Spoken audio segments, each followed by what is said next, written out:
kemi një kreativitet vërtet shumë të lartë, kemi një thellim shumë të madh të ndjenjave, sepse vetë bota e shenjës së dashit po zgjerohet në mënyrë të dukshme në këto momente.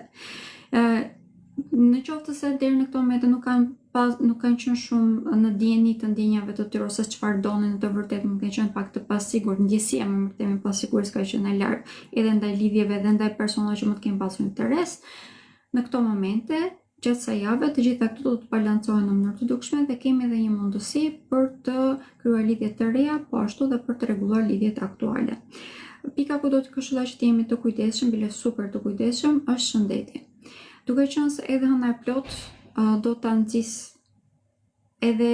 vetë ata në këto momente, duke qenë se do të kenë një energji shpërthyese siç e përmenda, në qoftë se nuk e përdorim ashtu siç duhet, kjo do të përkthehet në sëmundje fizike, të cilat mund të jenë me temperaturë të larta, sepse do të kemi një përhapje të infeksioneve. Normalisht të gjitha shenjat mund të prekin, por shenja e dashit duket pak më prekur se të gjitha të tjerat.